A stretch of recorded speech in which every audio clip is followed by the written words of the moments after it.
Alright, this is just going to be a real quick video about some of the updates and modifications you can make to your rolling stock to help it perform a little bit better. Whether it's the layout, it's an old piece of rolling stock, or you just want to kind of touch things up and modernize your fleet.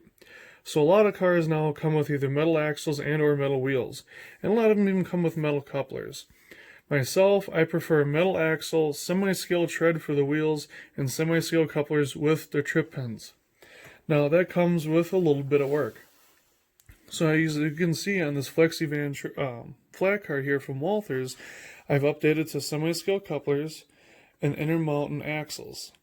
Now these are not semi-scale trucks or wheel treads for the axles, but it is an upgrade from the Walthers, which had a plastic axle and was starting to kind of rub in and start to cause more friction than I would like.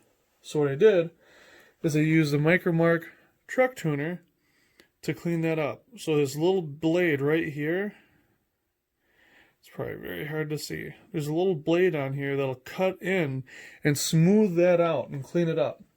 And that'll really help improve the rolling and the smoothness of the operation of the truck. Doesn't matter what brand or anything. Put it in there, pinch the side frames a little bit, or pinch the side of the trucks a little bit and spin it in your fingers, and then go both directions, and then flip it, do the other side the same thing, and then go to the other axle. Pull the axle out, put the tuner in, turn it both directions a few times, give it a full 360, and then flip it, do it the other way. The next thing you'll want to look at is your coupler height. So this is available from KD. It just sits on the rail, self-centers between those 3 points, has the trip pin guide for the NMRA standards, and has the NMRA height. It's available with KD. You just have to supply the coupler, and I use the semi-scale coupler because that's what I generally use.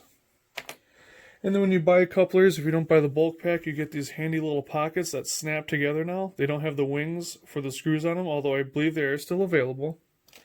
And then you have several options for aftermarket trucks and wheels. So one popular aftermarket option is the KD trucks. So these are just the metal Bettendorf trucks, and what's nice about KD is that, one, it's metal, two, it actually has working springs so they can bounce and flow with the rail. I don't use these because I've had issues with these with faster moving trains like intermodal or express cars and passenger trains with these derailing because they bounce. They don't have shock absorbers on them. My preference has always been the Walthers trucks, specifically the Walthers Proto. They have metal axles, metal wheels, and a nice truck. You clean these up a little bit with the tuner after a while. If you break them in right, you can have many, many years of flawless perfection. The only thing you have to do is make sure when you tighten down the screw to get the truck under the bolster is that you give it just enough play for the layouts that you're operating on. If you have a perfectly smooth layout, you don't need a lot of play. And then you have Athearn, which is a little bit more budget friendly, but there is a couple of things to consider. One, not that these aren't great quality, but they do have the short axles and the longer axles. So if you buy the axles separately without the trucks, you do need to pay attention. Anything except Athearn needs the longer length axles. Another thing you can do is just buy the wheels. So anytime you change out the wheels in the truck to update them, you want to make sure you use this to clean it out. And then you can just slide in a fresh set of these.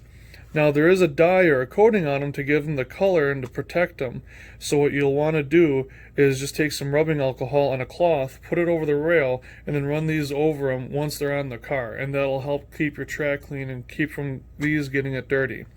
When I replaced about 150 ore cars with metal wheels from Intermountain, I noticed that the rail was getting dirty really quick and that the sheen or the coloring was coming off of those wheels.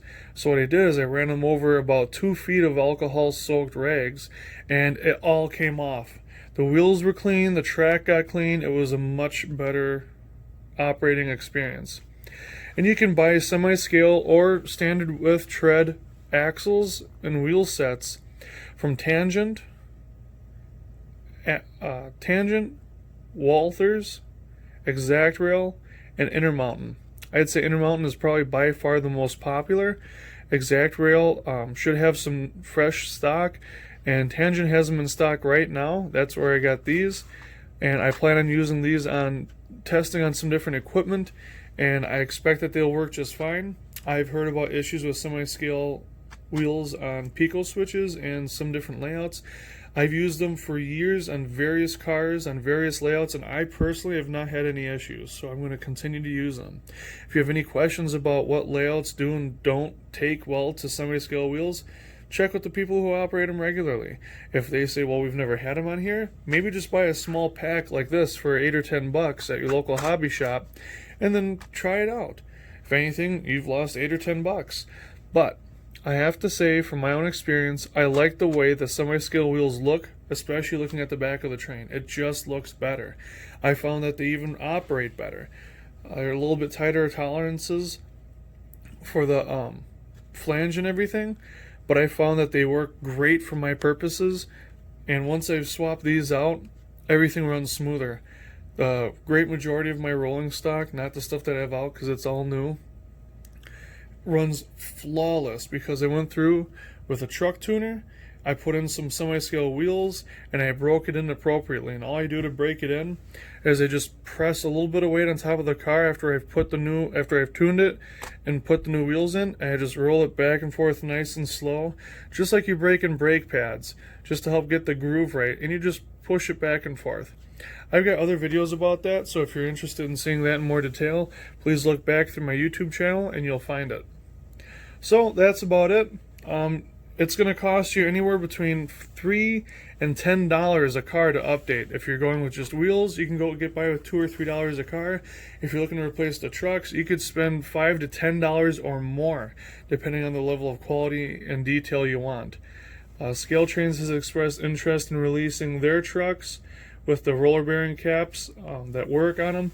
Athearn Genesis has those available. Those are a bit pricey, and I have bought those before for some of my favorite equipment, but you can't tune those and you can't swap out the axles. So if that's something that you're interested in doing, is going with semi-scale wheels, that's not something you're going to want to work on.